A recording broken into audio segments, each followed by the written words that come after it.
Lee Jones here from esports.net, and I'm joined by Rogues Larsson after the first week of the LEC. And I guess, just how do you evaluate that opening week with the 1-2 record at the moment? Now after BDS game, I'm a bit tilted, but that we're aware of. And I think when I think about the week, I think it was an okay week because I was a bit worried in practice that we wouldn't show up on stage because we didn't play too well in practice. But I think on stage we played okay. It was not good, but it was not bad. It was okay performances. It's the game against Giants was the longest game in the history, right? I think. And that game we could have won 10 times if it did something small different, like a flash or a different call or whatever. And today I think we're in a great position as well, but we kind of failed on the macro part. And also maybe the draft wasn't too good, but I think we saw some positive signs. Obviously I would like the week to go better because I think both the games against Giants and today against BDS was very winnable. But at least we saw some positive signs that we can build on, and I have high hopes for the team for the future. Sure. Because it felt pretty good on stage with the boys. Do you think it would play a part as well that it's just such a fresh roster? I mean, you're still there from last year, but with 4 other players, it may as well be a 5-man fresh roster entirely. So do you think that's kind of some teething issues with that as well?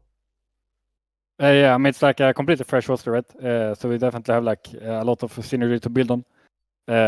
So that's why I'm pretty happy with the week 1 performance because I feel we're kind of on the same page in the game most of the time, and yeah.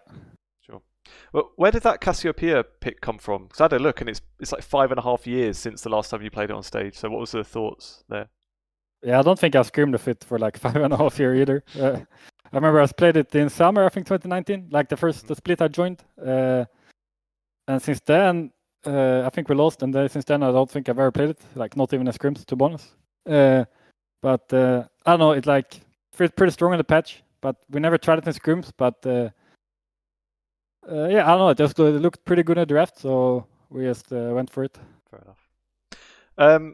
Maybe let's just talk a little bit about the roster then. Obviously, it's, lots have changed this year. Maybe just first on Malrang coming back. What's it like pairing up with him again? It's really good. I think when Malrang joined in 2022, I think he was playing really, really, really well. 2023, obviously he didn't play as well. I mean, as a team we struggled. But now they're coming back. I feel it's 2022 Malrang again. I feel he's playing really well. I just feel he's back to him old self that I was used to. So it's really nice. I'm very happy to play for him again. Sure.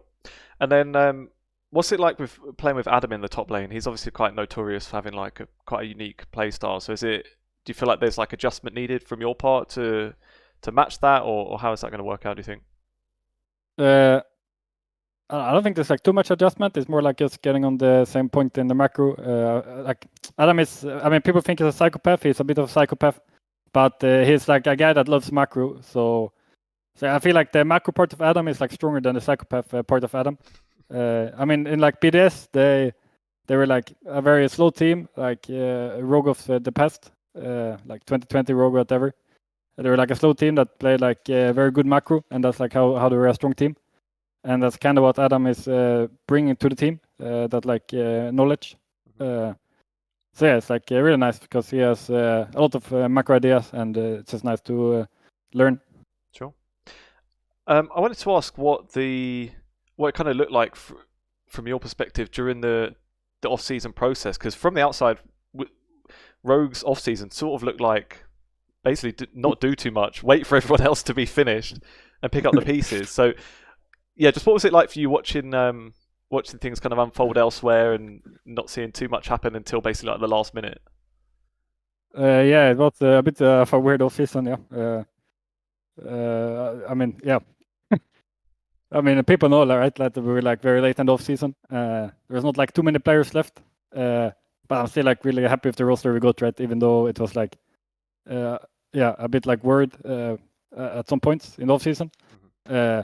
But even if we were that late, we still got a strong roster, So I'm it's it's pretty good anyway. Sure. I've wondered what have you been up to? Obviously, the season last year finished pretty early. So what have you been doing in the last few months? I don't know, trying to waste as much time as possible, trying to get by. I don't know. It's like it was a very, very long off season, right? We went out in June, I think, like end of June. So like it was like almost half a year off season. I don't know. I like learned a new sport, golf. So I've been doing some golfing because like I need my time to get by somehow. Yeah. Otherwise, just I don't know, just chilling, just enjoying my time. But yeah, like golf can be pretty time consuming, right? So that was like when some of my off season went to learning that game with my friends because my friends started playing as well. Nice.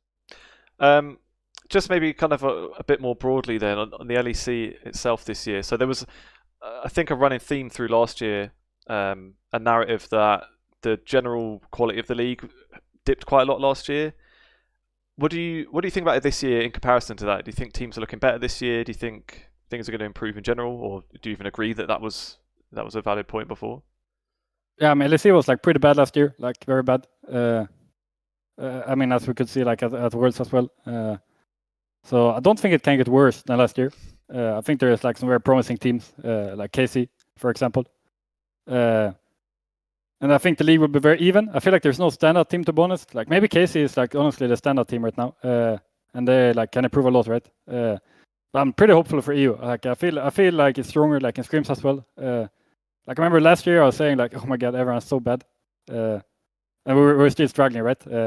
But like everyone felt so bad, and I was like pretty worried. But this year I'm honestly not like as worried as last year. I feel like teams are just feel stronger. Like it feels like in scrims, it feels like teams are playing better. So yeah. Sure.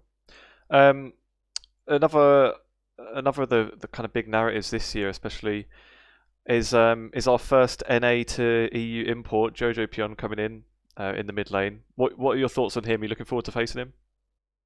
Yeah, I'm really looking forward to facing him. I really want to stomp him. It's like I don't think he's too good. It's like from what I've seen from NA, I don't think he's that good. Unfortunately, I never got screaming at Worlds when I was at Worlds. So I've never played him actually. So I'm like really happy to play him and stomp him, So. Sure. Maybe just one question then. Last time we spoke, you were very much Ten Hag in, and now we're way past that. So what are your thoughts on Amarim, and then also your thoughts on potentially selling Rashford and Garnacho? Yeah, I think they should sell like the whole squad almost. Maybe there's like some players that can stay, like Ahmad and Ugarte, for example. But I don't know, it's like the worst United team, I think, in United history almost. As long as I've been alive, it's the worst United team, I think. Mm-hmm. Even though Ten Hag left, I mean, the thing is, we have a new coach and the board isn't really backing him in the transfer window, and it's looking pretty rough. Mm-hmm. So I don't know. No, Bruno can also go. Like, I don't know. We have it. All right, then. We'll leave it there then, Larsson. Thanks very much for the interview, and yeah, good luck next week. Thank you for having me.